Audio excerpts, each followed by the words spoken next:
Сәлеметсіздер ме, құрметті білімгерлер? Сіздермен бірге Алматы облысы, Талдықорған қаласы, Ілияс Жансүгіров атындағы Жетісу мемлекеттік университетінің Жансүгіров колледжінің қазақ тілі мен әдебиеті пәнінің оқытушысы Сүлейменова Айгүл Мақсұтқанқызы. Бүгінгі сабағымыздың тақырыбы алаш арыстары тіл туралы, тілдің адам өміріндегі қызметі және кірме сөздер емлесі.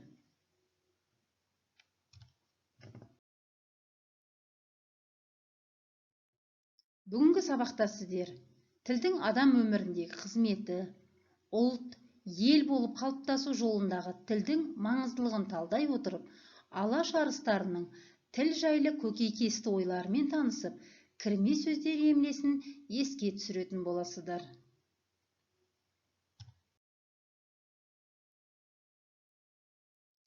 Сабағымызды ой шақыру стратегиясымен бастасақ.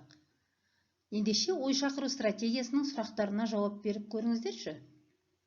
Тіл халықтың жаны, сәні, тұтастай кескін келбеті деген ой нені білдіреді? Тіл проблемасы халықтық проблема бола ала ма? Алаш зиялыларын тіл мәселесі не себепті алаңдатты? Кірме сөздер дегеніміз не? Еске түсіріп көріңіздерші.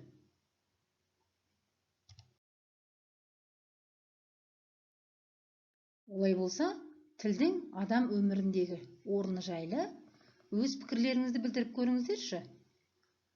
Тіл, ұлт, рух деген ұғымдарға анықтама беріп көрейікші.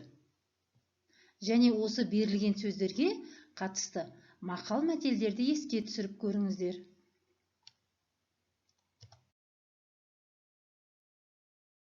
Мысалы, тіл атауына тіл қаруы сөз, сөз қаруы ой, немесе тіл асыл ойдың бұлағы деген мақалдарды айтуға болады. Ал енді сіздер ұлт, рух туралы мақал-мәтелдерді еске түсіріп жазып алыңыздар.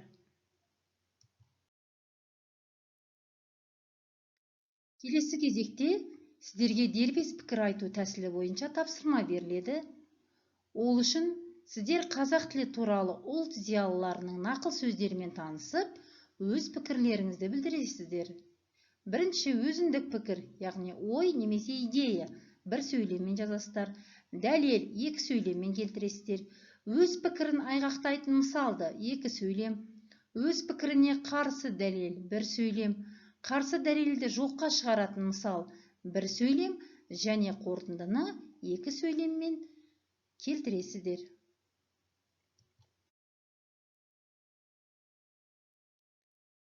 Енді тағылымы мол даналық сөздерден тәлім алыңыздар.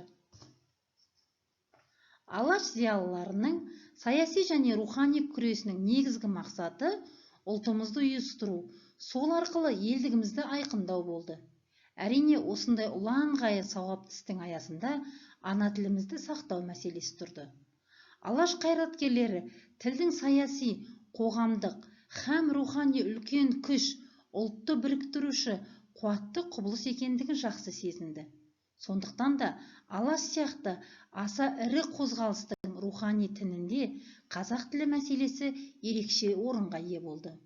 Ахмет Байтұрсынұлы өз тілімен сөйлескен, өз тілімен жазған жұрттың ұлттығы еш уақытта адамы құрымай жоғалмайды. Ұлттың сақталуына да, жоғалуына да себеп болатын нәрсенің ең қуаттысы тіл деп ұлттық рухтың, болмыстың негізі де, арқауы да тіл екендігін алғаш аңғартты.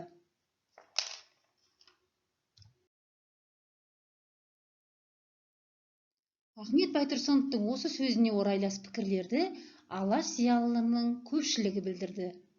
Мысалы, Әлихан Бөкейхан елдің тұрмысын, тілін, мінезін білмеген кісі көш басында алып жүре алмайды дейді. Ал Міржақып Дулатұлы қазақ тілі бай, таза, іргелі жұрт тілі деді. Жүсіпбек Аймауытов ана тілі халық болып жасағаннан бергі жан дүниесінің айнасы, һәм өсіп, өніп, түрлене беретін, мәңгі құламайтын бәйтерегі дейді. Ал Мағжан Жұмабаев ұлтқа тілінен қымбат нәрсе болмасқа тиісті. Бір ұлттың тілінде сол ұлттың сыры, тарихы, тұрмысы, мінезі айнадай көрініп тұрады деген жанашыр ойлары біздің заманымызға үндес өзекті пікірлер. Егемен елдің, дербес мемлекеттің мемлекеттік тілі бола тұра, тіліміздің өзінің тұғырына толық қонбай жатқанын ескерсек, алаш зиялылары өсиетінің бағасы да, маңызы да еселеп тұрады.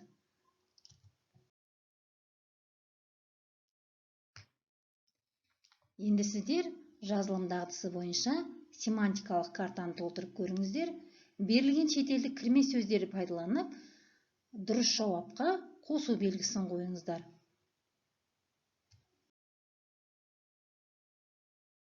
Ол үшін кірме сөздердің ережесін еске түсіріп алыңыздар.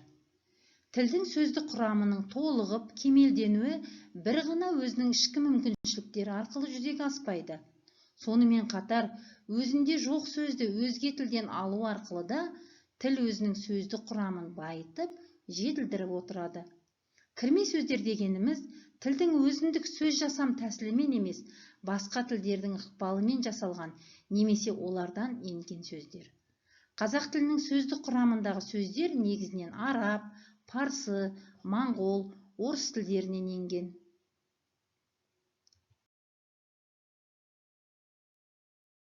Мәдениеті кенже дамыған ұсақ халықтарды былай қойғанда, дамыған ел халықтарының сөздік құрамы таза төл сөздерден құралмайды.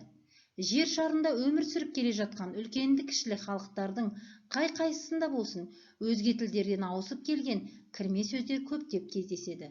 Мұндай сөздер тілдің лексикалық қорын байытады.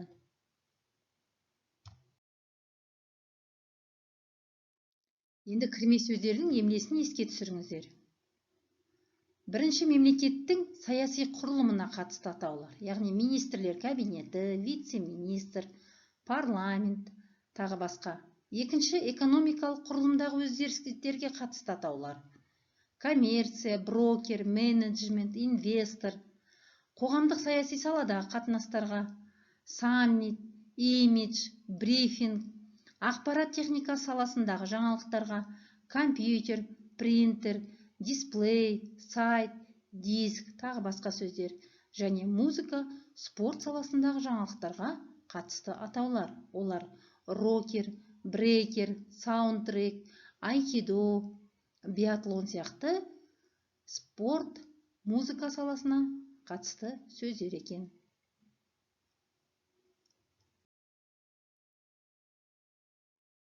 Енді сабақтың басында берілген семантикалық картаны дұрыс жауабымен тексеріп көріңіздер. Сіздерге бірнеше сөз берілген болатын шетелдік кірме сөздер, яғни оларды дұрыс жауаптарымен тексеріңіздер.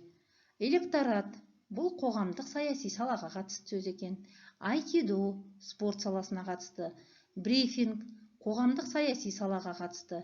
Брейкер музыка спорт саласына қатысты. Винчестер ақпараттық технологиялық салаға қатысты. Интерфейс ақпараттық технологиялық салаға қатысты атаулар екен.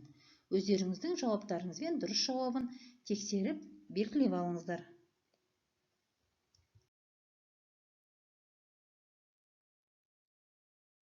Енді ой түрткі стратегиясы бойынша, мынандай сұрақтар бойынша ойланып көрейік.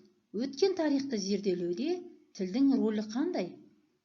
Ұлттық руханиятымыздың өзегі, тіл мәселесі әлі де күн тәртібінен түспеуінің себебі неде деп ойлайсыздар? Тілін білмеген, түбін білмейді деген қанатты сөздің мағынасын ашып көріңіздер.